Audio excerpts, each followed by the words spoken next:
el costo-beneficio que ha tenido en los últimos 3 años es brutalmente negativo, porque las externalidades del mismo son negativas, no son nada positivas. Por ejemplo, no solo el costo que los transportistas tienen, sus pérdidas económicas, sus retrasos, a los exportadores mexicanos, a los productores de frutas y verduras, a los ganaderos, a toda la parte económica, el costo de los operadores, de los choferes que están quejándose. Dice, ¿a mí quién me paga? Dice el chofer, las 16 o 18 horas de retraso que yo tengo que estar parado. Nadie se las paga. Es una pérdida para el ingreso personal y familiar de esas gentes que se dedican a trabajar conduciendo un tráiler o transportando frutas o verduras. Es una pérdida de tiempo, de esfuerzo, de ingreso, de tensión, de seguridad para ellos y para sus familias, el desperdicio de diésel, de gasolina, la parte ecológica brutal, el hecho de que no tengan lugares de descanso. Bueno, todo va en contra. Parece ser que nos empecinamos en hacer todo mal. A mí, por ejemplo, el ejército mexicano, yo tengo muchos amigos, a mí tocó como director general de presupuesto, le aprobé el presupuesto del ejército durante casi 8 años, cuando estuve en la Secretaría de Aprobación del Presupuesto. Tengo muchos amigos que son los militares de este país. Son muy respetables. Es una institución, la más respetada en México. ¿Sabes cuál es la institución más respetada en México? Los militares y la Virgen de Guadalupe. La Virgen de Guadalupe y los militares. Y a lo mejor los diputados somos los que tenemos el último lugar después del policía. No está en la lista. No, estamos en la lista de abajo para arriba. Por otro tipo de razones. Sin embargo, a mí me parece que la política que está siguiendo el actual presidente de la República está equivocada. Es una estrategia equivocada. El hecho de haber sacado al ejército a las calles me parece una decisión equivocada. Primeramente se debió haber limpiado las policías, organizado las policías, tanto las policías federales como las estatales como las municipales. Eso es lo primero que debe haber hecho el primer día desde su gobierno, ya hace más de 5 años. Y metió al ejército a las calles.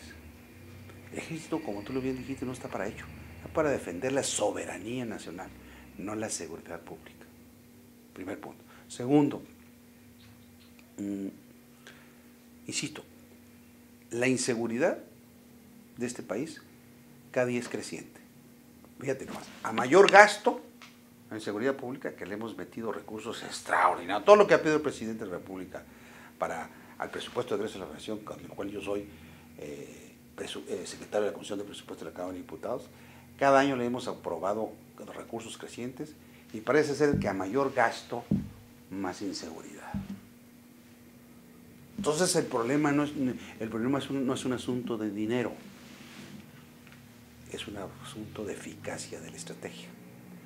Porque diría, bueno, el retén de precos, si han decomisado 420 millones de pesos o 450 millones de pesos en 3 años, insisto, el costo-beneficio es muy menor. ¿Será para justificar? Esa es la primera pregunta. Segunda pregunta, ¿por dónde pasa la droga? Entonces quiere decir que no pasa por ahí, porque el consumo de droga, ahora voy hacia los Estados Unidos, de tal magnitud que sigue siendo una corriente permanente de traslado de la droga. Y el precio parejo a lo que fue hace 15 años, más barato en dólares reales. Lo que quiere decir que el flujo de droga sigue siendo enorme. Entonces, si el flujo de droga está siendo enorme, sigue siendo por allá enorme, y por aquí nomás han decomisado 420 millones de pesos, 450 millones de pesos en 3 años, estamos hablando de 38 millones de dólares en 3 años, una cantidad irrisoria, a los miles y miles y miles y miles de millones de dólares que del valor de la droga que se consume, que se exporta, entre comillas, hacia los Estados Unidos. Entonces, ¿qué quiere decir? Entonces no está pasando por ahí. Está pasando por otro lado, o por otros lados. O si está pasando por ahí, pues algo está pasando. Entonces, el problema fundamental aquí es, uno, esta mala estrategia. No es culpa del ejército en sí mismo. El ejército es un ejército, como cualquier ejército del mundo, recibe instrucciones y es una institución de mando vertical. El mando vertical es una de las características de cualquier ejército en el mundo. Ellos, cuando dicen, oiga, yo recibo órdenes, sí, efectivamente, pero se está utilizando el ejército en cosas que no debiera estar. Ese es el grave problema. Entonces, primero, no está pasando la droga por ahí. Segundo, el costo-beneficio es brutalmente negativo. Tercero, se están violando garantías individuales que establece la Constitución. Y cuarto, los derechos humanos. Y quinto, la seguridad no ha disminuido, sino a lo contrario, ha aumentado, o la inseguridad. Y sexto, yo me siento más, los ciudadanos se sienten más inseguros cada vez que llega al retén, o bien te bajas del avión y lo primero que te encuentras son militares con sus riflotes ahí. Agrego un séptimo, que es, aunque México ha tenido un poco de auge de turismo, no hay nada para desanimar turismo carretero o todo tipo con una presencia militar. O sea, si yo, ciudadano, me bajo aquí al aeropuerto de la ciudad de Hermosillo, o me bajo en el aeropuerto de Ciudad Obregón cuando vengo de México, y lo primero que me hago cuando recibo me paso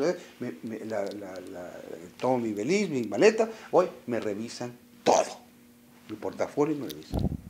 Parejo a todo el mundo. ¿Qué no se supone que cuando yo me subí en la Ciudad de México, en el aeropuerto, ya pasó por los rayos X y todo ese tipo de cosas? Aún así me revisa el ejército. ¿Por qué?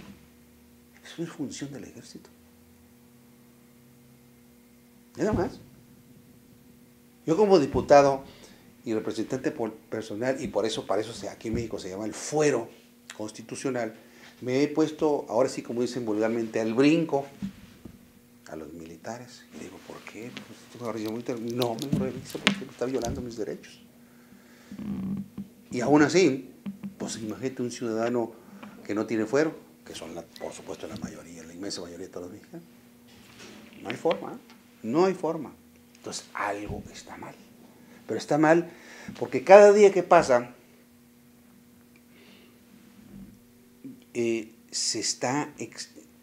paulatinamente se está excediendo todos los días, excediendo en la intervención personal del ciudadano.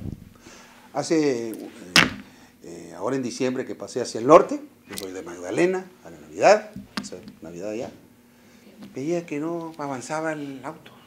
Duró 10 minutos. El militar preguntándole a la persona que iba delante de mí, ¿qué sabe? Yo dije, pues están platicando, son sus amigos. Llego yo y le pregunto, oiga, pues duró 10 minutos, ¿qué tanto le preguntaba a mi oficial? Le dije yo. No, me dijo, volteó yo, fueron 6 minutos. Le dije, pues de todas maneras es mucho. Me dice, ¿y qué tanto le preguntaba? Mire, usted me dijo, yo tengo mi obligación de preguntar y está en función de que yo lo que pregunte está de acuerdo a las instrucciones que yo tengo. Y si pasa algo, es mi responsabilidad. Y le dije, ¿qué va a pasar? Es mi criterio, me dijo.